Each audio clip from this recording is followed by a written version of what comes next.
I think you need to unmute yourself.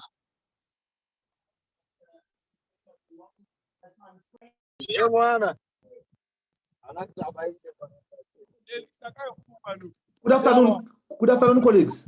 Can you hear me? Yes, we can hear you. Okay. Thank you so much. I'm saying poverty and underdevelopment remain the daunting challenges for social and human development in the Southern African Development Community region.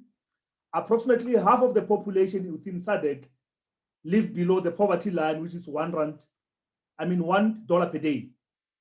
The SADC mandate is to promote investment, efficiency, and competitiveness in the global economy, and to improve the quality of lives of the region's population. Colleagues will agree with me when I say the SADC region is faced with an increased number of children and youth who are deprived of their basic services that they need to survive and grow up well. There are many children and young people who are not even enrolled in schools, and some even drop out before completing primary schooling. The region continues to be a home to the majority of the global children who cannot survive to celebrate their 5th birthday. Food security remains a challenge in the region, and there's a high level of unemployment within the region. Today, we'll be focusing on youth and politics within the SADC region. And we'll be having speakers who will engage us on those topics.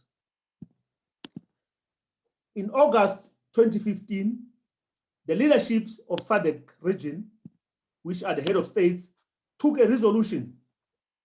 Amongst those resolutions was that the SADC region will economically empower the youth, enhance the improvement of social development and competencies of the youth, create opportunities for political development and participation of the youth, and amongst others, also ensure that youth participate in economic activities.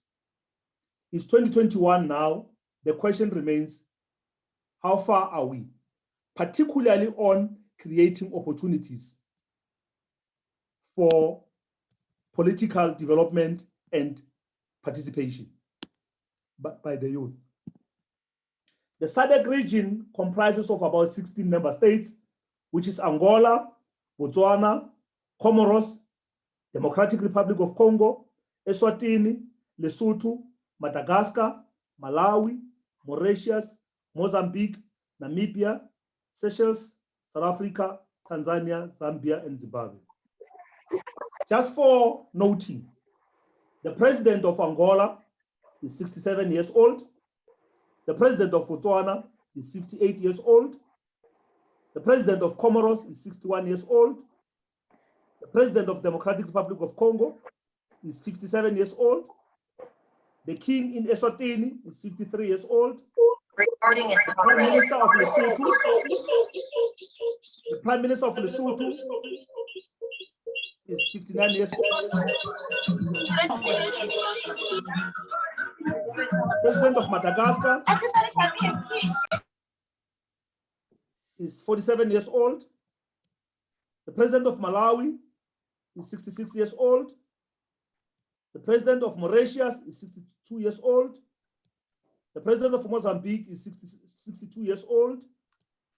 The president of Namibia is 79 years old.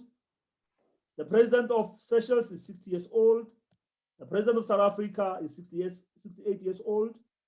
The president of Tanzania, 61 years old. The president of Zambia, 64 years old. The president of Zimbabwe, 70 78 years old. Really, there's no young leader amongst the SADC region leadership. But today, our focus is youth and politics in the SADC region. We have one of the presenters all the way from Lesotho.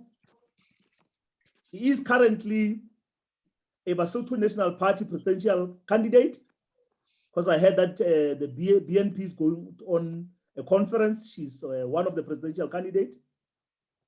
Her name is Machere. We also have the ANC MPL in Gauteng legislature, Honorable Lesego Makhubela. Thank you so much, presenters, to come and share your views on the youth and politics in the SADC region. Without a waste of time, I'll allow the president of the BNP in Lesotho. I call her the president because I was told that she was once the president of the Youth League of the BNP in Lesotho. But also I'm wishing her well to become the president of the mother body in Lesotho of the BNP. I'll give her a chance to present, and she'll be followed by Lesego.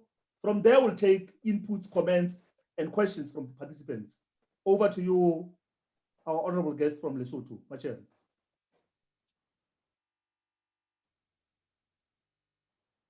Over to you, Machere. Okay, thank you so much, Dr. Sediko. As you've said, my name is Machere from the Mountain Kingdom of Lesotho. And this is a privilege and honor to have been invited in this forum or meeting. Is it audible? You are audible, President. Yeah, we can hear you, President.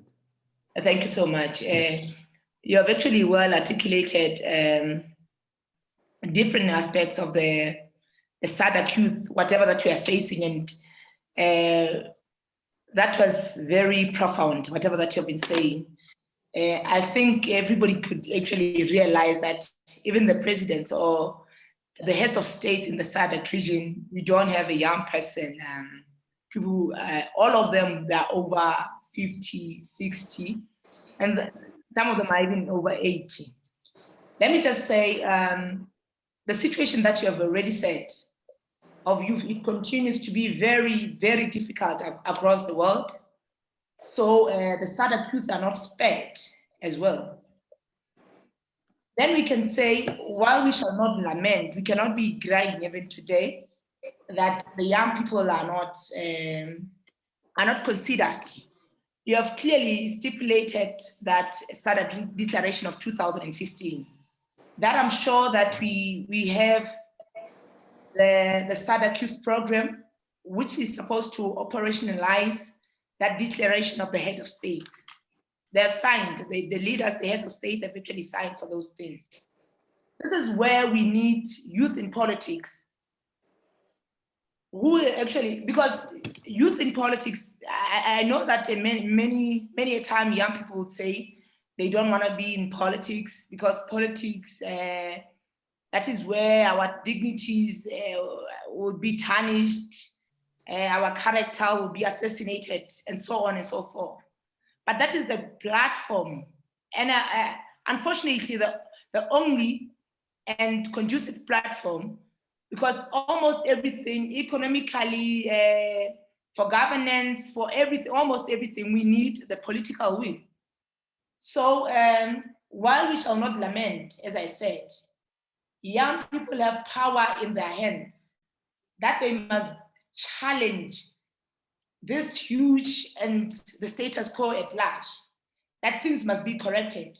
Of course, it is not right that youth resort to informal and peripheral platforms for expression, because you would see them even on Facebook, on social media. That is where they reign most of the time. But we need young people to have the right platform, and that must be involved. And that is the call for young people to be involved in politics. This is why we need youth in politics. Normally, whenever injustice happens in society, youth shake with indignation and their support for the marginalized or the oppressed. It always propels them to take bold stances beyond self-righteousness in pursuit of justice. Those are the young people that we need. We know even in South Africa, in 1976, the young people are actually the ones who stood their ground and rectified the system and rectified the autocratic government which was ruling or reigning in South Africa. The protests, many a time there are young people who can make the protests. We know that protests led by youth leaders can force autocratic leaders to step down from power, allowing youths to become part of the formal decisions. That is where we are saying the young people are using those informal and peripheral platforms. But if they can stand, that is where they can actually use the formal, they could have an opportunity to use the formal platforms for decision making. We know that young people from different or across the globe, they have huge issues which are unheard. Martin Luther King would say, we should commit ourselves to the noble struggle for human rights. We will make a greater person of yourself, a greater nation of your country, and a finer world to live in.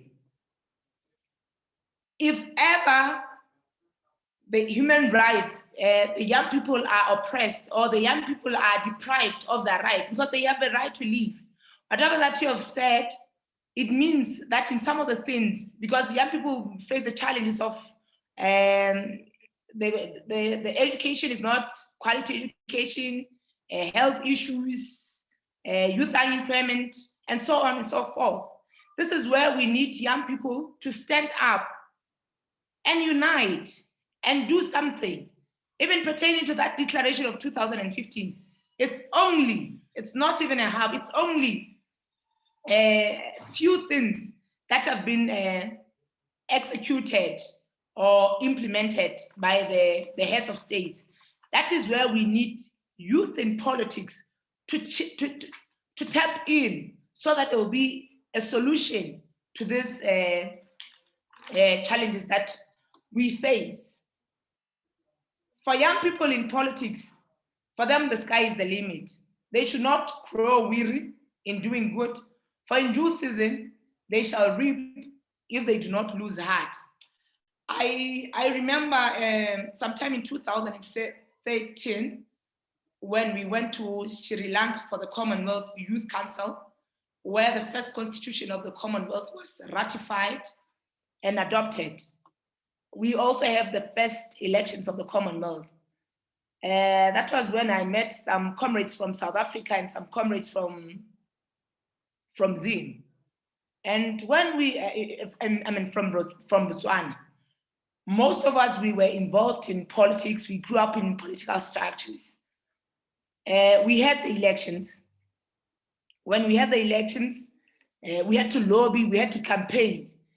And I'm telling you that the people, most, the skeletons, we know in politics, we have this thing, the skeletons.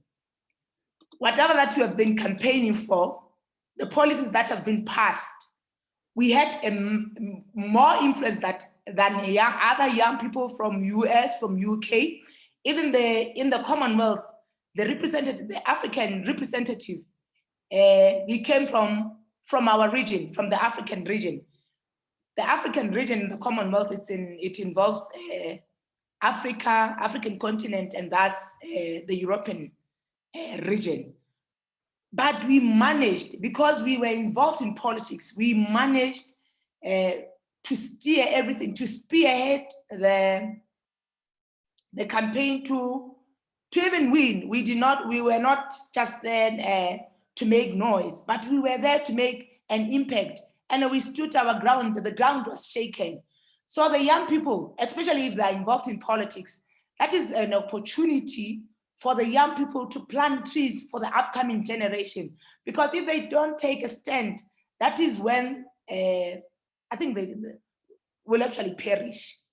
Yes, would actually perish. So if young people are involved in politics and they use most of their energy for pertinent issues or developmental issues. That is the breakthrough. That will be a breakthrough for our respective countries. Because if you can realize many a time, young people, we spend our energy maybe in defending our leaders. And if we can resort or divert that energy for developmental issues, on advocating on developmental issues, especially when we are in politics, because that is the right platform. That is where things happen. Because almost everything, like I said earlier, we need a political will. Let me continue that Sediko. The young people, one would say, are young people ready to lead? Say they are given an opportunity. Are they actually ready to lead? And then my answer I would actually say, definitely they are definitely ready to lead.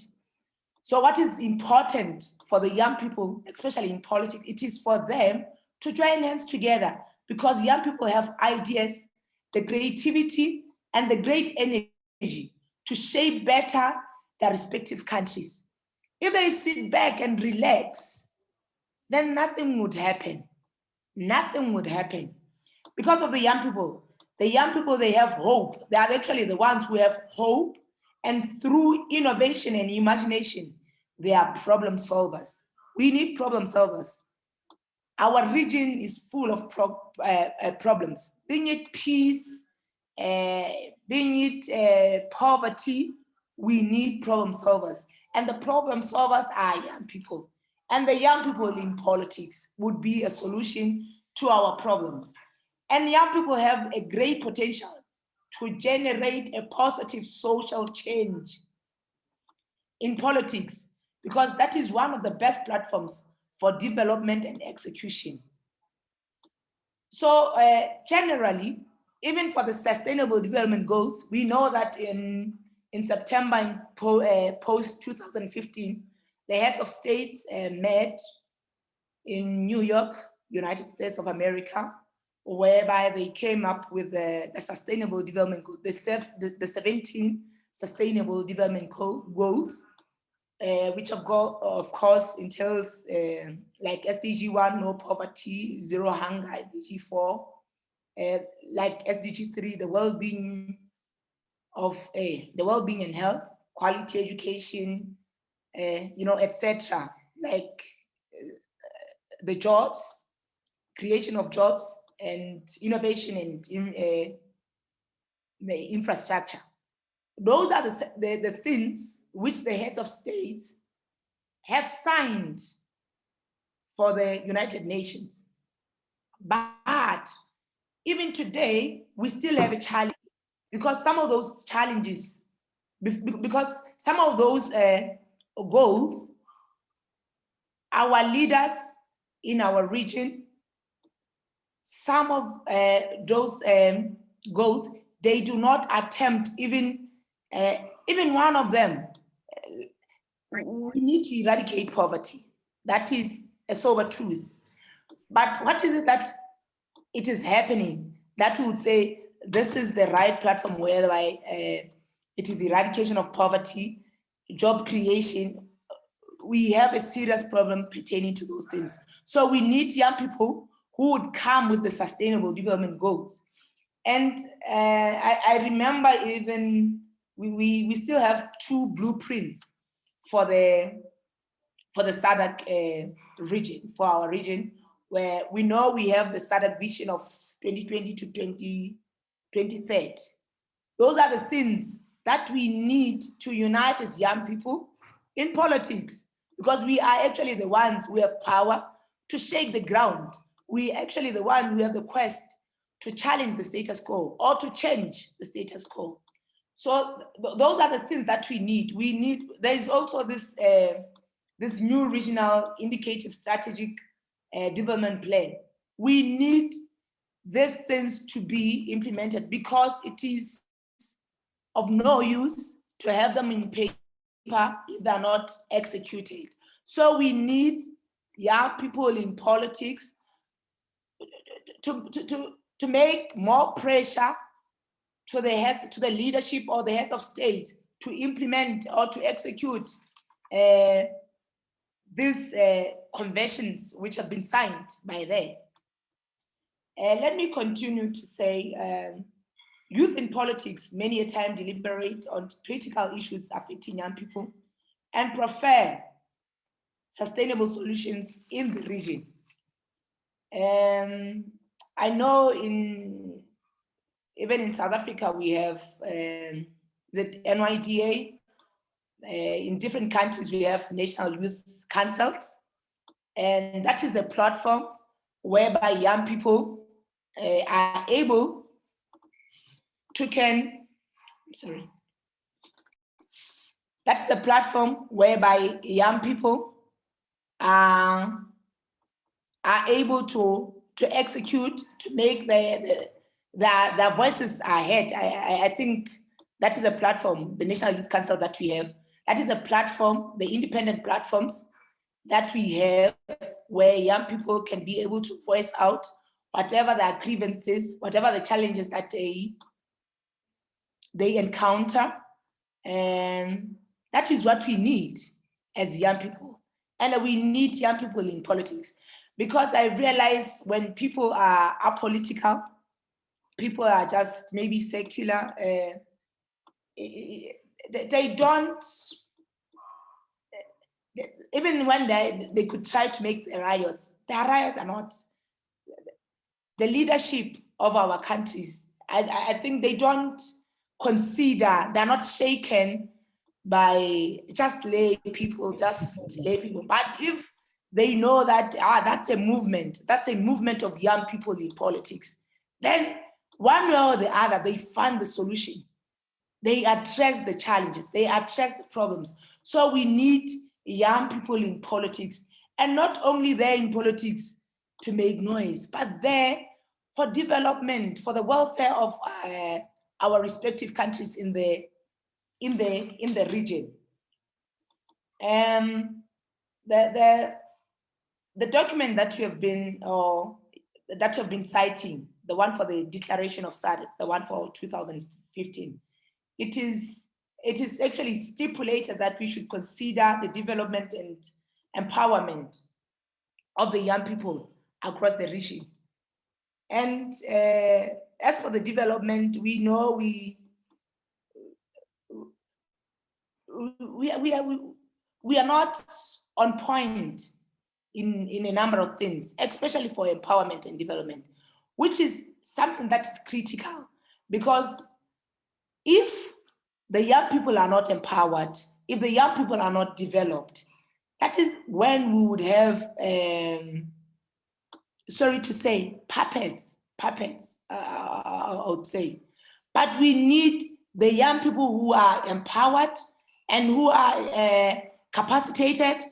That in its own would empower, that in its own, that would develop the young people, and they would be independent. They would have the independent minds to face whatever the situations that we have.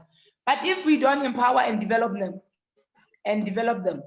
then we'll have young people who can just be swayed by any other leader at any given time. So a call that I'm just saying is all the young people in our respective countries, we should rise, we should stand, and one would say when, and I'm saying now.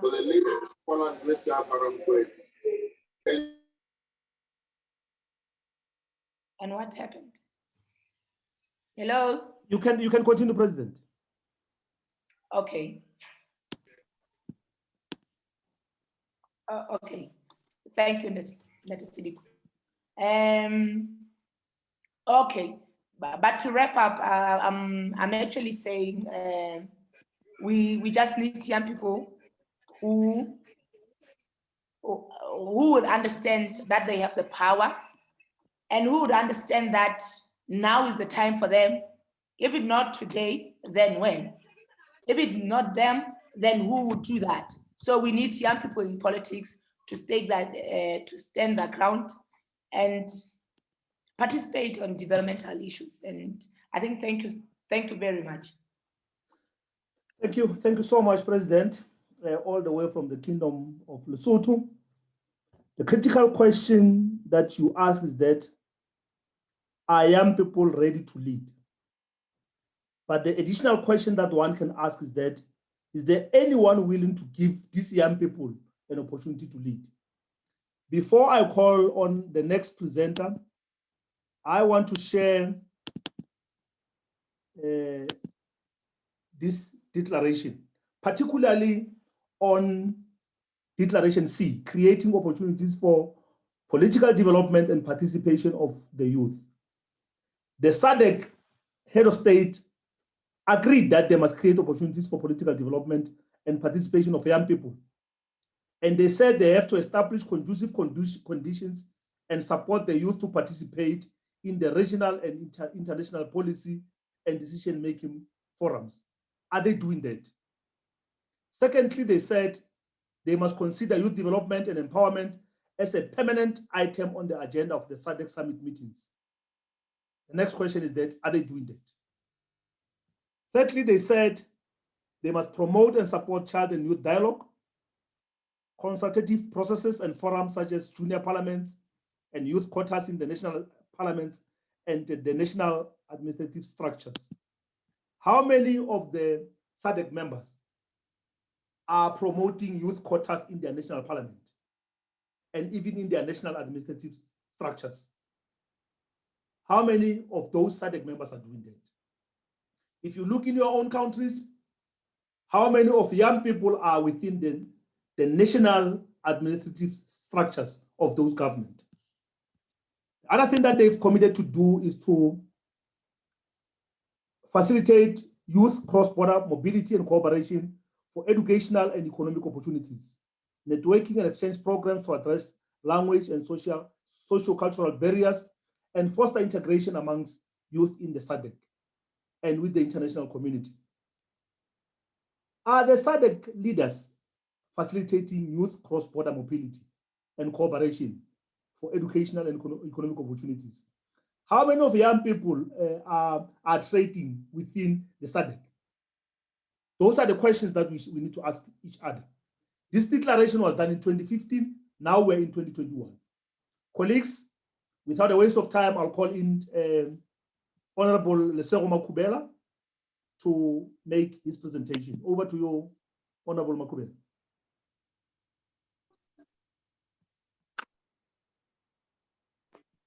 Honorable Makhubela.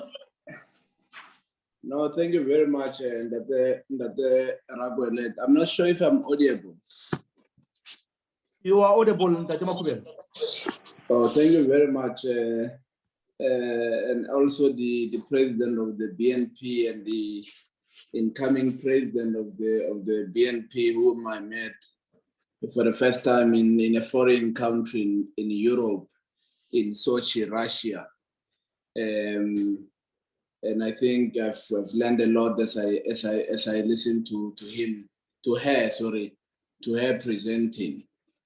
Well, I would want us to have an intellectual discussion that there are collected, because I don't believe that the politics of how old are you will be able to create jobs, or whether the politics of how old are you will bridge the gap of inequality that still exists in many of our African countries, poverty, and all these challenges that are facing our people. I'm not sure as to whether the politics of how old are you can be able to assist us. There's a scientific analysis given by a Marxist, a founder of Marxism, Karl Marx, when he said in the 18th Brumaire of Louis Bonaparte, when he says that men make their own history, but they do not make it as they please. They do not make it under self-selected circumstances, but under circumstances existing already, given and transmitted from the past. Given and transmitted from the past, close quote. Another one which I think was closer to what Comrade Rose was saying, in terms of political will is what Thomas Sankara said shortly before his passing, before he was killed. He says that you cannot carry out fundamental change without a certain amount of madness. Let me repeat that. It's not me, it's Thomas Sankara. He says, you cannot carry out fundamental change without a certain amount of madness. In this case, it comes from non-conformity, the courage to turn your backs on all formulas and the courage to reinvent the future, close quote. So this man speaks of what in the South African context is called radical change. But he says, he coins it as fundamental change. He says, you cannot carry out this fundamental change without a certain level of madness.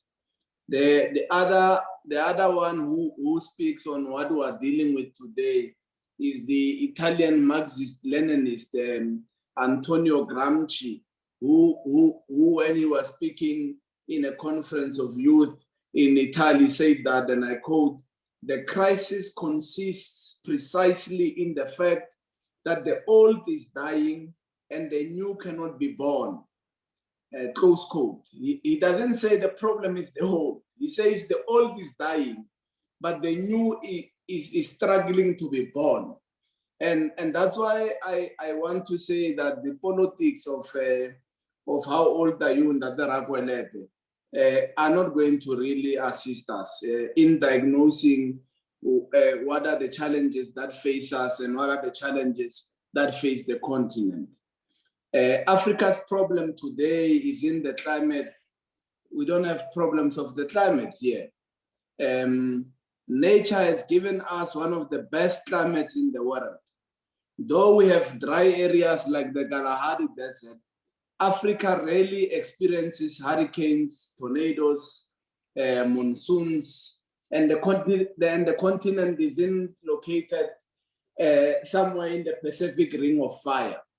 Africa is facing a lack of natural resources. In fact, Africa has these resources in huge quantities. If you are speaking about the crude oil from Nigeria and Libya, the gold of Ghana, and the diamonds of South Africa.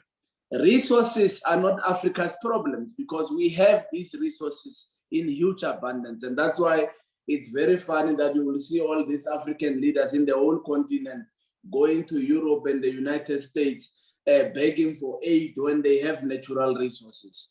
It reminds me of what the Nigerian author, writer, and foremost thinker, Professor Ngugi wa Thiong'o, in his book Matigari, where he says, and I quote, "Men can walk in a forest and still say there is no firewood." So you walk in a forest and you still say there is no firewood. So those are not the problems of Africa. So resources are not a problem of our continent. Population isn't the problem of our continent. So if you look at the birth rate of African states from as far as the 70s up until now, we don't have a problem of low fertility.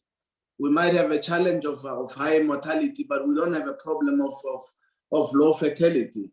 Our lands in Africa are as fertile as our women, and that is the truth. That is not our problem.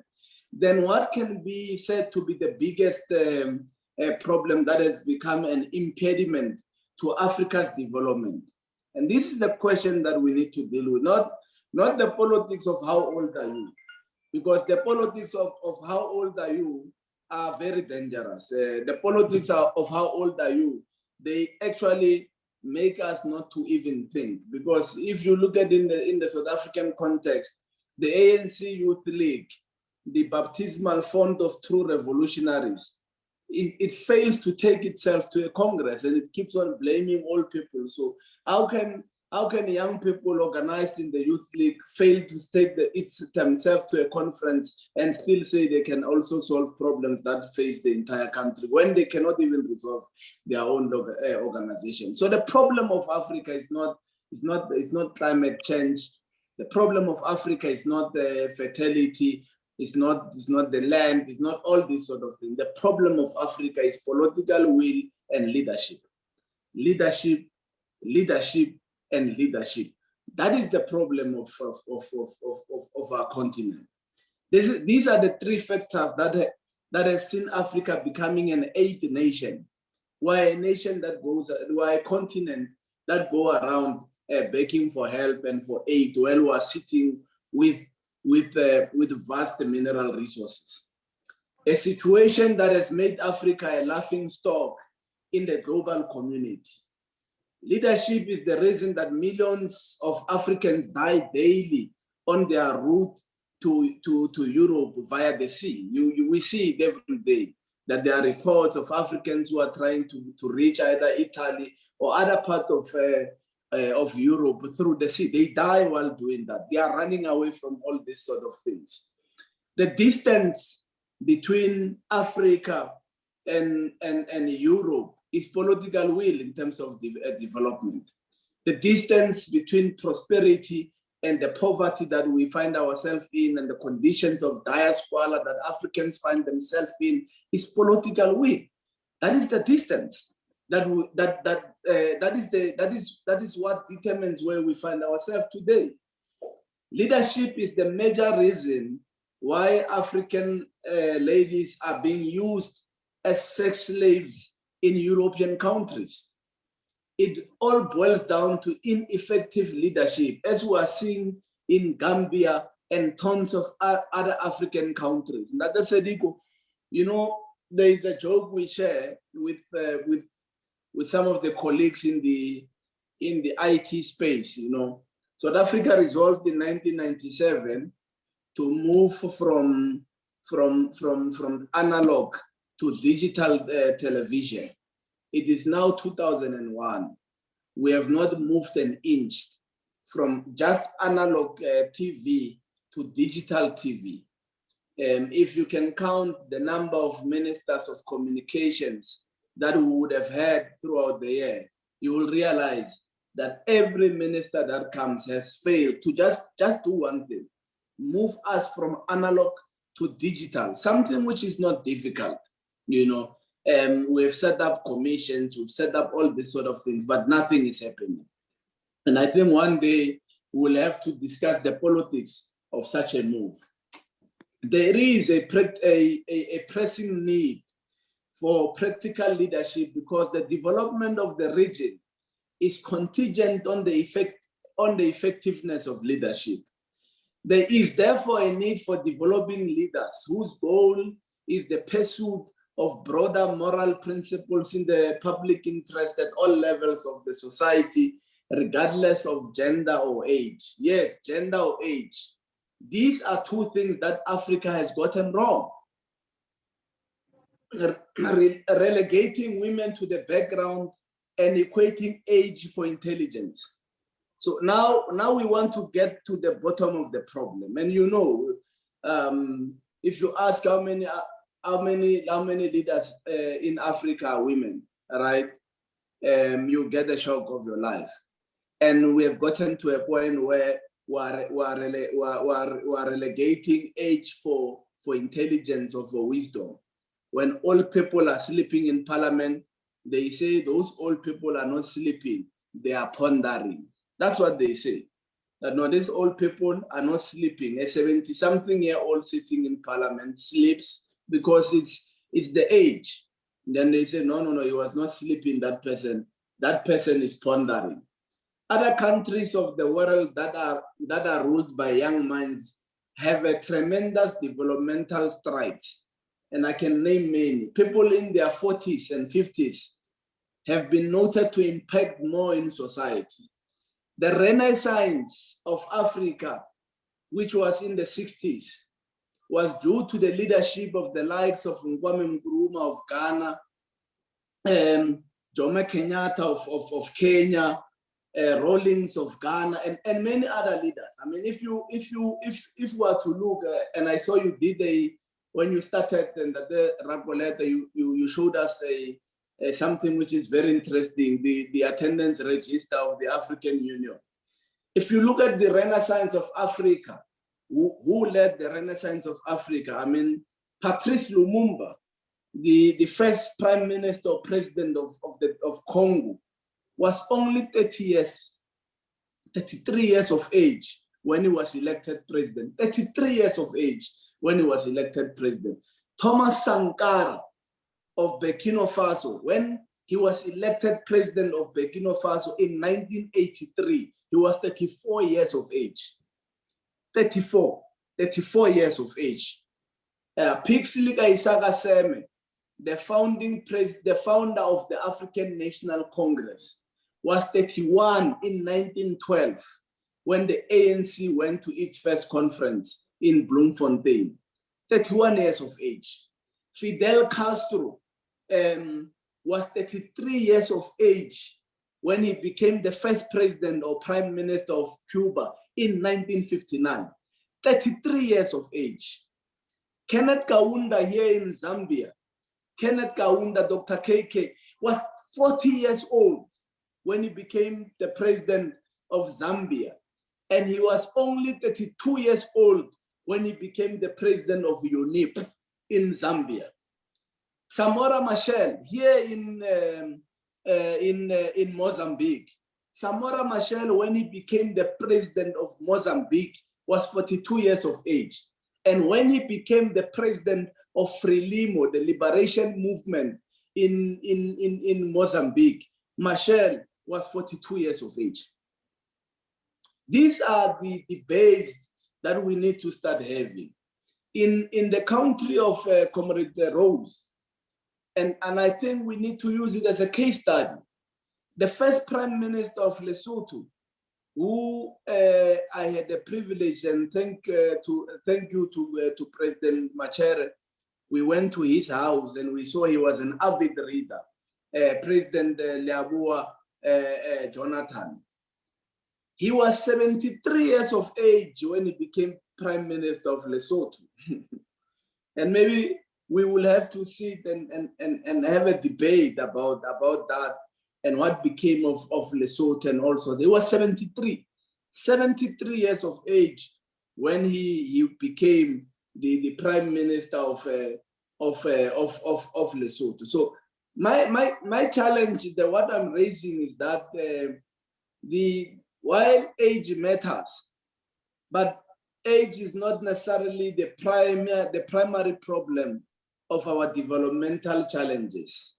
I read a study somewhere that says that the human mind also suffers a diminishing return as it pertains to other things.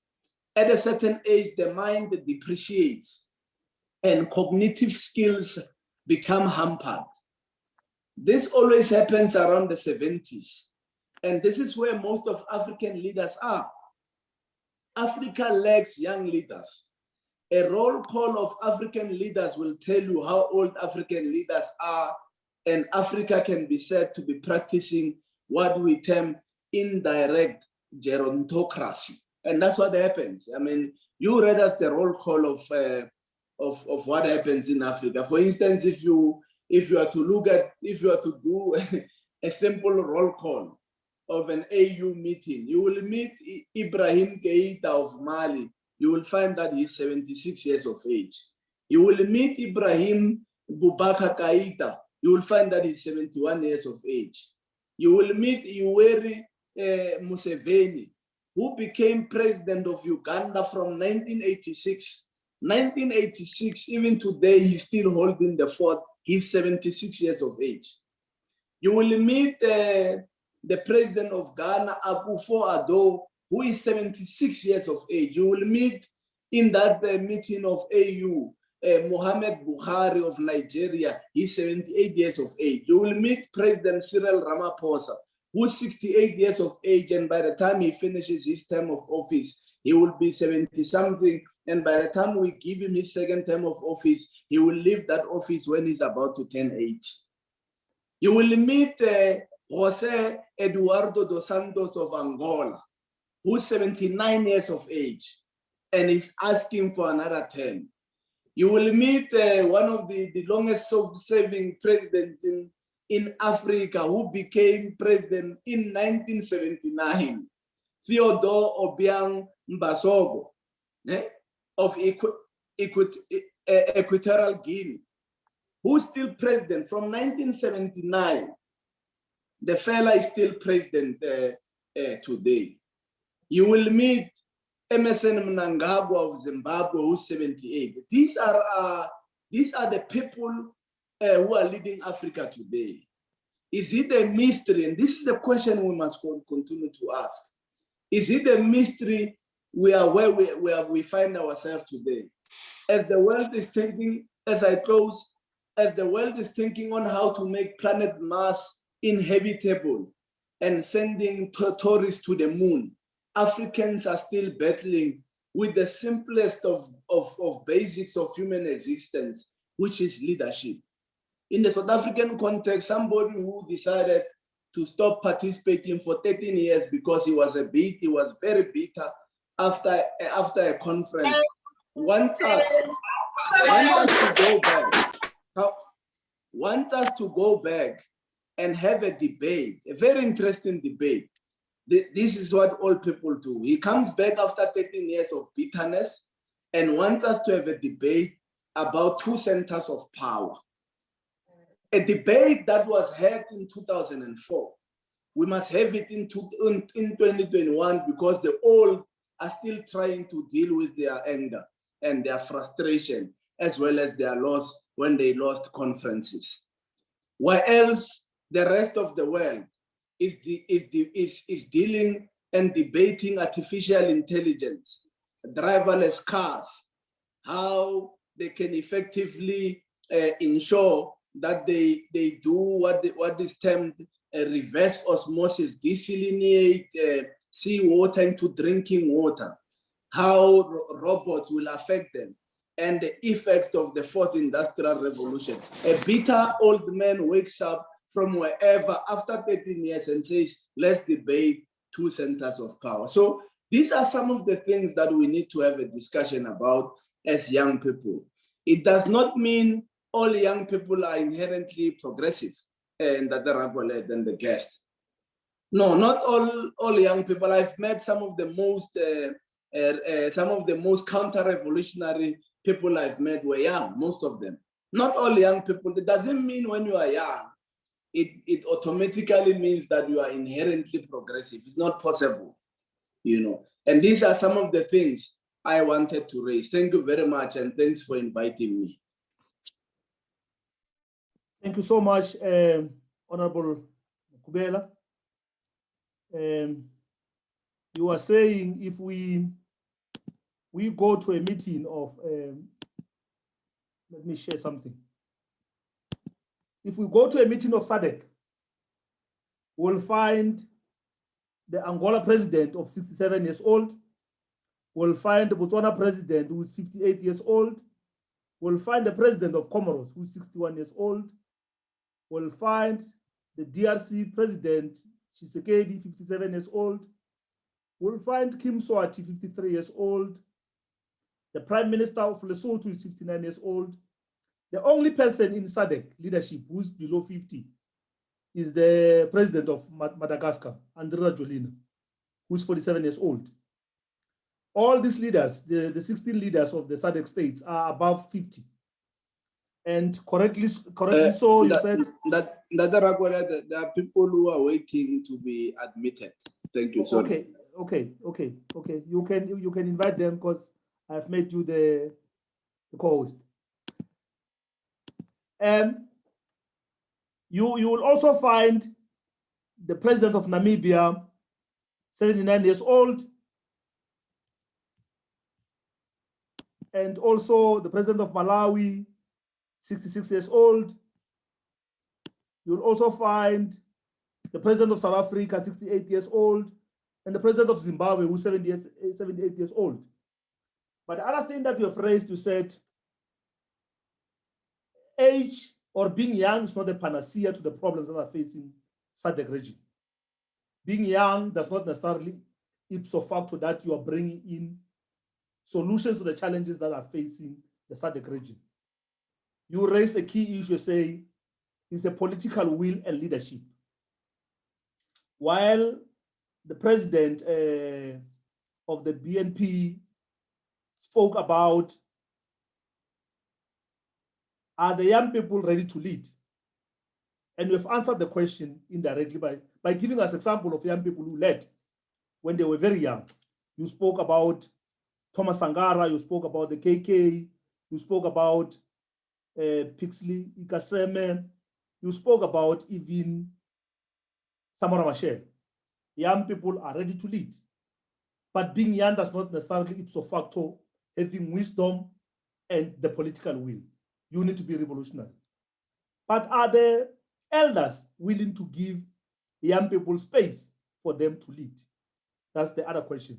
Colleagues, without a waste of time, now I'll open for input, questions, comments from participants. We were supposed to close at 5 o'clock, 1 hour, but we'll try to extend because I can see. But before I take some questions, let me introduce one guest who just joined us. Her name is Makhubela Makhubela. Is a SADC youth parliamentarian for South Africa. She just joined us. I'll give a chance to speak. Over to you, Makhubela. Honorable Makhubela. You are muted, Makhubela. Oh, apologies for that. Apologies for that. Hi, everyone. I am Makhubela Mkumbeni, and I am a South African parliamentarian in the SADC Youth Parliament. And I am so blessed to be invited to this meeting. And I apologize that I wasn't notified at an earlier stage. Otherwise, I would have joined the meeting at an earlier stage. But I think that this is such a crucial discussion that we're having today about young people and the importance of youth involvement in multilateral organizations such as SADC. And in realizing the importance of youth, we shouldn't dispute the importance of growth, especially as leaders. And we should also give youth a seat at the table, considering the amount of growth and the amount of work that needs to be in young people and nurturing the importance of leadership.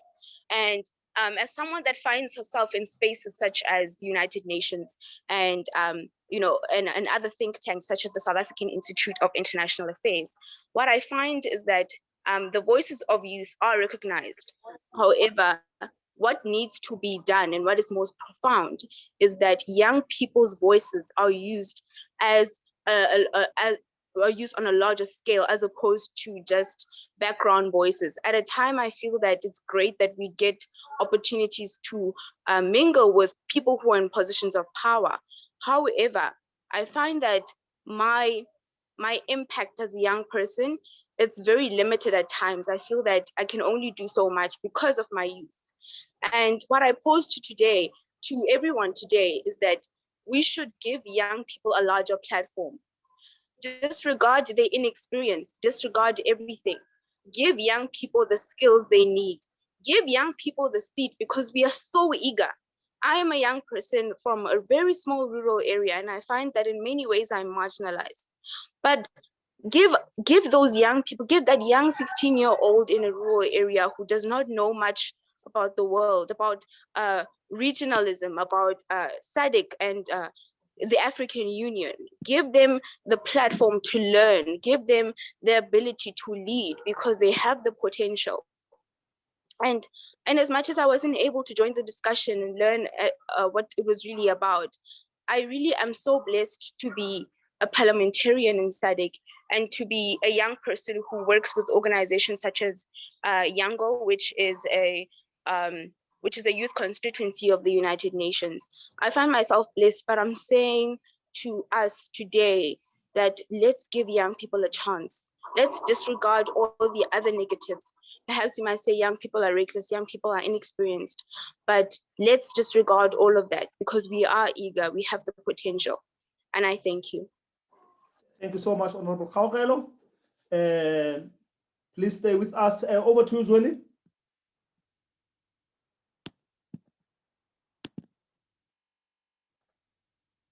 You are muted, Zweli. Unmute yourself, Zweli.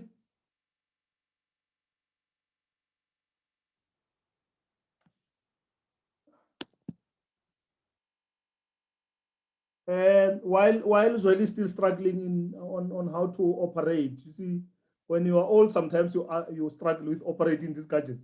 While he's still struggling, Wiseman, over to you. Thank you, Chair. I hope I'm audible. You're audible. Thank you. Let me also appreciate the presentation and all the informative content substance delivered by all the speakers. I think I just have one input to make, which is this. I want to agree with the last speaker, but slightly differ on this. I think that we cannot just disregard and do not consider some of the most important things, such as capacity, such as educational level, and other variables that are important when you need to consider a leadership, when you need to consider a person as a leader. In this sense, I'm saying let's consider everything, but develop a new thesis and say, after everything has been considered, we still say that young people should be taking leadership positions. And by the way, I don't think that if we pray and sit down and say young people should be given a space to lead, there would ever be sufficient capacity representatives to the youth.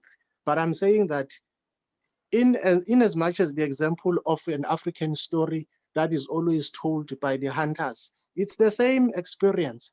As long as the future of young people continues to be planned by the older generation, I can tell you that that future would always be on the biasness in terms of considering the older generation. So young people, I don't think that they should wait and expect to be given something.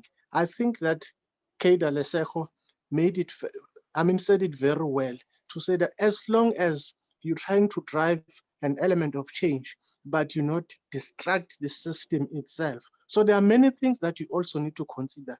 If we're to distract the system, there's element of oppression, there's element of ridicule, and there's element of suppression. So there are many things that people will do, even those that you think they are among you. But I'm just saying that youth, they should not sit and expect that they should be given space to lead. Take it with both hands, grab it, fight for it until, I mean, at the end of the day, until such time that at least youth has given us substance that we need to continue to develop our continent. Thanks. Thank you so much, Wiseman. You are saying we should consider different variables, educational level, capacity, but we should also be aware of the fact that there's no one who's going to give young people leadership. Young people must take the leadership. No one is going to hand over leadership to them in a silver platter. Zweli? Zweli? Okay. While Zweli is still struggling, other inputs from colleagues? If you've got some inputs, comments, please raise up your hand while you are checking in questions from... Apologies, I would like to interject. Okay. In as much as I agree that there needs to be, young people need to cover all the bases in terms of the educational background, the experience, and in order to be included in those spaces of leadership. What I do feel is that what I'm trying to emphasize as a young person who's young people, there needs to be systematic change in how these organizations are run, in how these regional and governmental and national government institutions are run, because in many things, there is some form of youth input, but it's not enough. What we're saying is that there needs to be change in that, because there are young people so eager, and young people are pushing to try to get to those spaces. For example, the newly adopted board of the NYDA, where young people, some of my colleagues are involved in that, and I'm so proud that that change is happening. What I'm saying is that we need to have more of that. We need to have more of young people given the platform, because in as much as we can fight and fight and fight, if we are not given the opportunity and the systematic changes actually implemented, we will never get to that place where we can say young people are given a chance. We can only do so much. We can jump and do things in the United Nations, and we can do here and there and there. But if in our own country, we are not given the platform, we are fighting, but just because we are fighting doesn't mean we are recognized. And that's where in as much as you did speak about the oppression, it's so big that in so many cases, especially as a young Black woman, a 20-year-old Black woman, it's so hard to get to those places where work within policy. As a student, a young person who was working to create change in my society, it's so hard to get to that space where I can actually do what I love and it is recognized, because in many cases, the oppression is more than the impact. So what we are asking is that may there be changes in terms of how things are done. And that's it. For Okay. yeah, asking for an opportunity where we have all the experience, capacity you can ever think of. Thank you. Thank you so much. Zoli?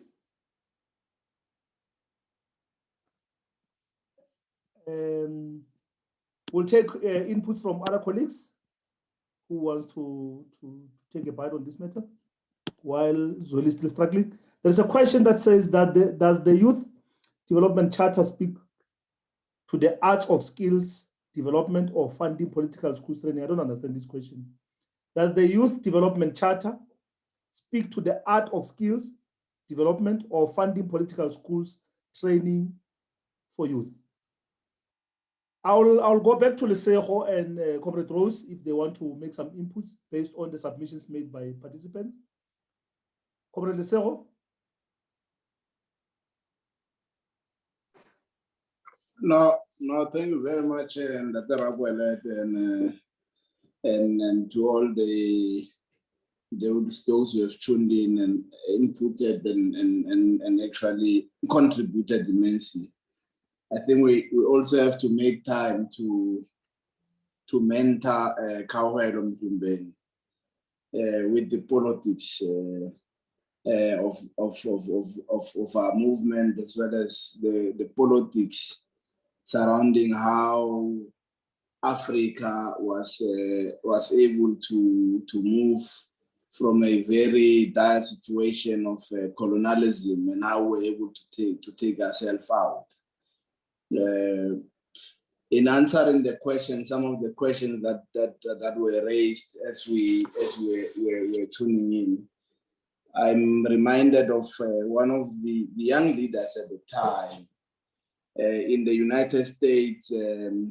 W.E.B. Du Bois wrote a very compelling article entitled "The Talented Tenth," and I think he was very scientific in what he raises in that particular article. He moves away from the politics of how old are you,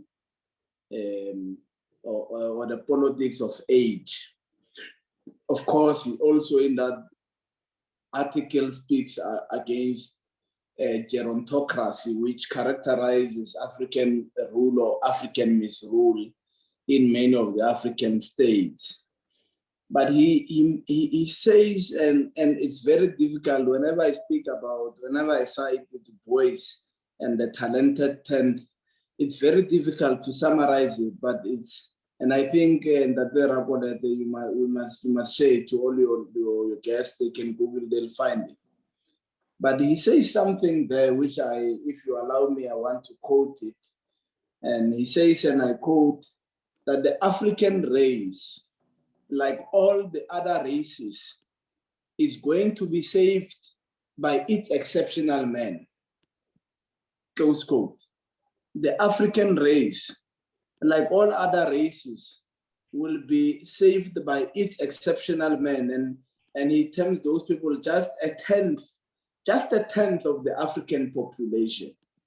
It took the tenth of that African population to liberate Africa politically. If you speak of Sangara, if you speak of Mandela here in South Africa, if you speak of Patrice Lumumba in Congo, if you speak of Samora Machel in Mozambique, if you speak of of Nojuma in Namibia, if you speak of all these African leaders that ensured we enter into political freedom. But leader and Gramsci, who I quoted earlier, says something that the old are dying. He says Mandela is dying, Patrice Lumumba is dying, Thomas Sankara is dying, and the young are struggling to be born.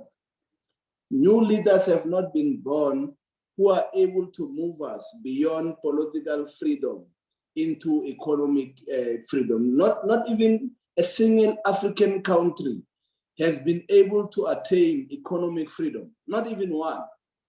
Even those that attained their liberation in the 60s, like Ghana, for instance. I mean, Ghanaians move from Ghana, all the way from Ghana, and come to South Africa to do hair.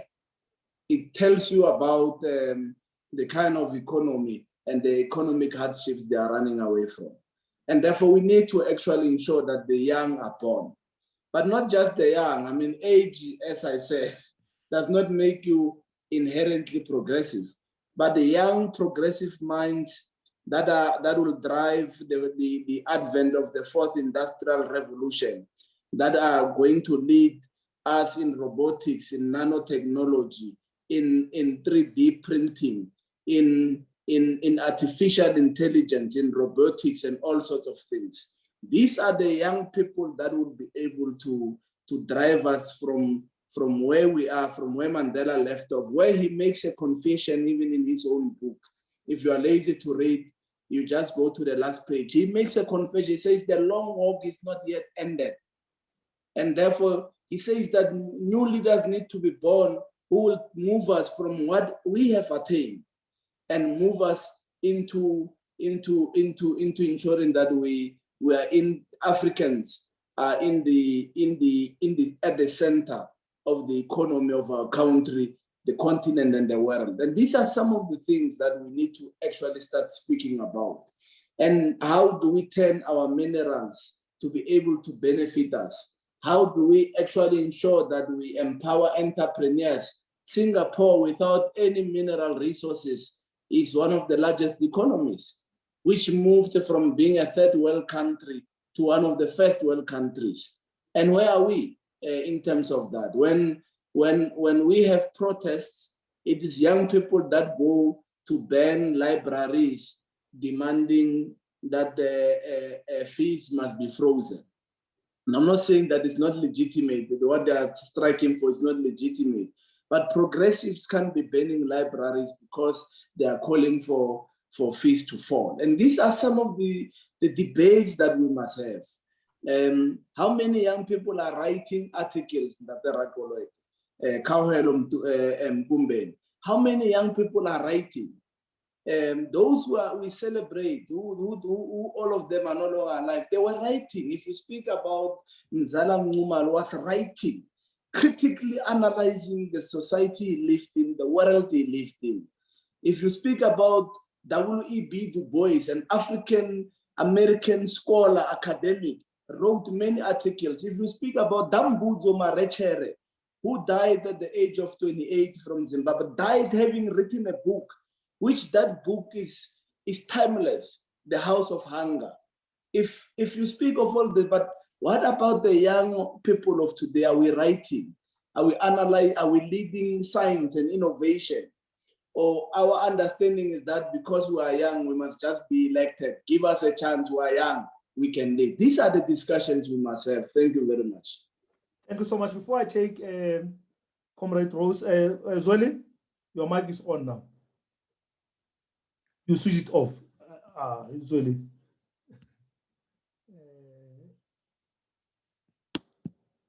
Comrade Rose?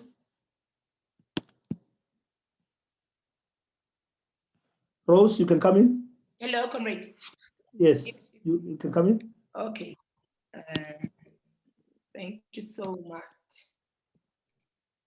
It's like I'm unable to start the video. Apparently the host is stopped. And you can continue. I'll start the video from my side. Okay. No, thank you. Thank you so much for the contributions. Indeed, we need people who have the courage to do something. The latter part of what Comrade Lesego was saying, that do we need young people who can just be elected just because they are young? Actually, no, that is not what we need, but we need people to be voted for. We should not give people sympathy votes, but rather, thank you. We should not give people sympathy votes, but we need people to be voted on merit. That is what we need. And it's a pity because actually this is two-way. At times the young people, they have an opportunity. There's nothing that is actually depriving them, even the laws that we have, but they fail, or we fail to take the opportunity. This is why I've been saying, if not now, then when? Because we'll be trudging. I mean, there are instances where young people will be trudging, will not be taking a step to make things happen. So things will not come from heaven in order for them to happen, but they need to take charge because they're in charge, or because we are in charge. Napoleon Hill would say, quote, "Do not wait, the time will never be just right. Start where you stand and work whatever tools you may have at your command, and better tools will be found as you go along." So what is important is to start. It's not to trash. If need arise for the youth league to be elected, if people, the leaders, are not depriving the youth league to be elected, why don't they push? They need to push, to stand and push for things to happen or to change things. If they don't, then it is a problem that will be facing young people. And now we have a problem whereby economically we're not good as a continent at large. We know that Africa, like in 2018, Africa's total imports were worth plus or minus $249 billion US. The largest important product was petroleum and mineral oils, valued at plus or minus 60 billion. So what do we do? The question is, what do we do in order to rectify this thing? Because like my comrade has been saying, we don't have problem with resources. We don't have problem with minerals. They are here. But imagine all these things that we actually have, when they come from abroad, when we import them, then it's costing us billions and billions of money. Then we need to do something.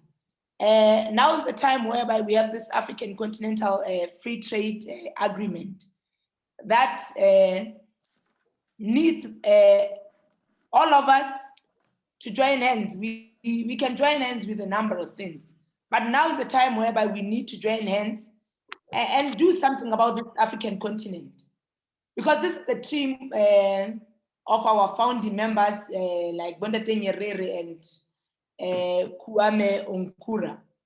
They were there. They have started this thing. They wanted the African continent to progress. But when we're supposed to crash, it is time for us to do things, to change things, to challenge things, then if we are not doing anything, then it becomes a problem. I think by so saying, thank you so much. Thank you so much, Zoli. Now you can come in, Zoli. Thank you so much, President Rose. Zoli? Thank you, leadership. Can you hear me now? We can hear you now, Zoli. Yes, apologies about the age is dealing with me, man. You see, what has been raised makes a lot of sense, but what we're failing to address is that new leaders need to be born and new leaders need to be empowered. There's a Sepedi proverb that says, and who must be responsible of making it a point that uruta bana ditaola hore ba skebe ba ya nacho badimong. I think our elders who have been there through thick and thin, who have suffered to want to push this particular revolution. The African proverb, again, it says that the dying of an old person is just like a bent library. If the old person has died without making it a point that he pass over the information to the young people, the library is gone. We need to acknowledge the importance of the older people. Now, the question that you can ask today is that, are the older people willing to give in the information to young people, the experience to young people? Is there any sign of willingness from the older people?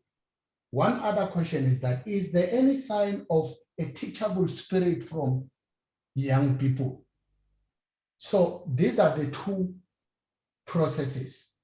Someone must be willing to teach, and someone must be willing to be taught. The revolution needs all of us, not a particular race. You know what made me happy that is the presentation from Comrade Lesego to say that the politics of ageism are not going to give us, are not going to deal away with unemployment, are not going to deal away with poverty, but the politics of us, of unity, holding together to make it a point that we defeat the enemy of poverty, the enemy of neoliberalism in Africa. It's important that we must work together, the old and the new. It should not be to say that the revolution is now against the old people. That is completely wrong. Let's just defeat the enemy together with the old and the new. Thank you. Thank you so much, Comrade Zweli. Is there any willingness from the elders to teach the young ones? Are the young ones available to be taught? Those are the two key questions. In 1 minute, Comrade Rose, and 1 minute, Comrade Lesego, then we're closing. Comrade Rose, in closing, 1 minute. Okay, Comrade Lesego, in 1 minute. We're closing. No, thank you very much. I think, well, I think we need to ask a question to perhaps Minister Naledi Pandor and say, Minister Pandor, you've been a minister from 1994. You are still a minister today.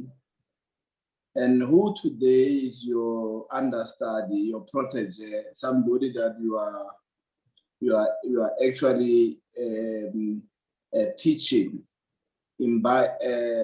sharing that time-tested experience with in all the ministries that you have served with.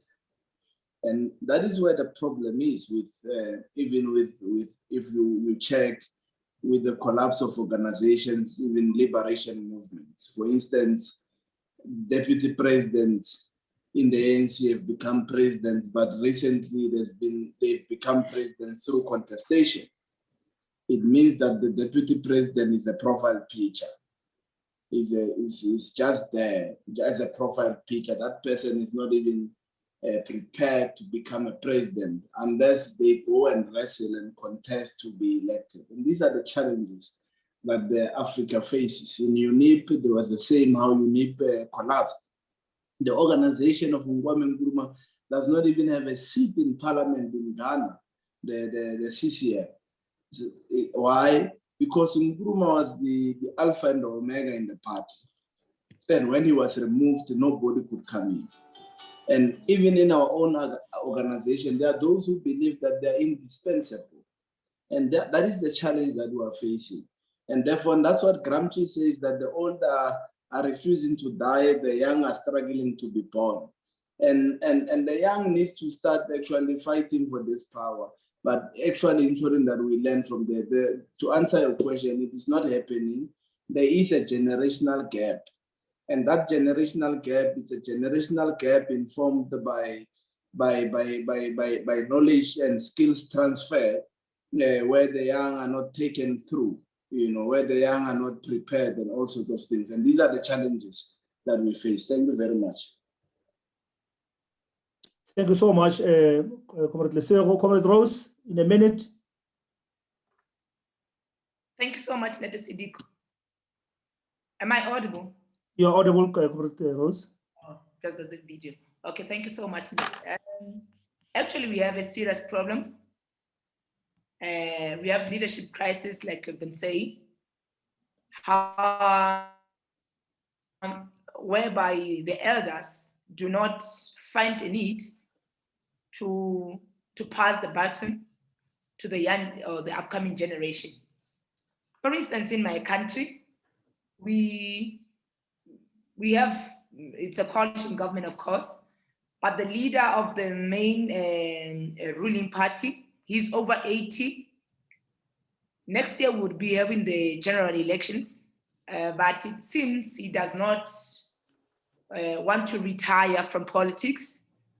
Even now, he's still fighting that people should go with his face to the upcoming elections. So it means we still have a problem with the leadership that we have. They believe that the only ones, actually the only ones who are icons, who can actually make a change. But you can imagine now we are talking of the fourth industrial revolution, we are talking of a number of things that they may not even understand, some of our leaders, but they are just there depriving the young people to take charge. Not necessarily even young, but even when we are 40 or 50, but they don't want. They are over 80, and so, but they do not want.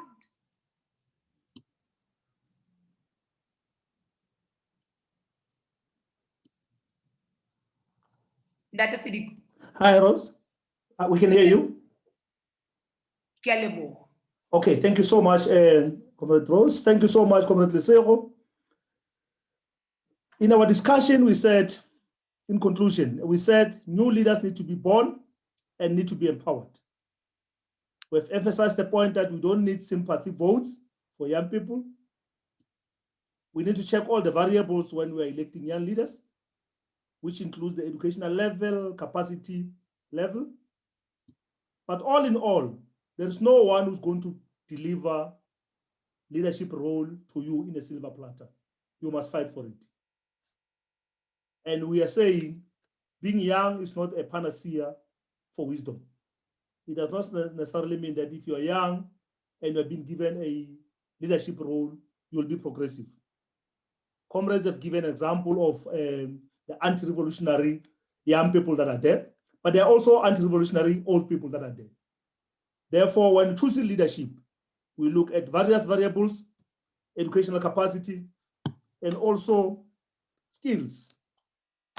Comrades, thanks so much for participating in this dialogue. We have chosen this topic because it's a Youth Month in South Africa, and we're encouraging you, colleagues, those who have participated in this dialogue, continue having this type of discussions in your own networks. It is only through discussions that we can build a better SADC. But we should not just over-analyze and not implement. We need leaders that can assist us in achieving economic freedom. We have attained our political freedom. Yes, we go for elections after every 5 years, but there's no economic freedom for a black child. When we talk about unemployment and poverty, it is having a black face in Africa. We've got all the resources, but the black nations remains poor. Colleagues, it's up to us to ensure that we deliver economic freedom in our lifetime. Thank you so much for participating, and thanks for our presenters. You can switch on your videos now so that you can greet each other. Thank you so much.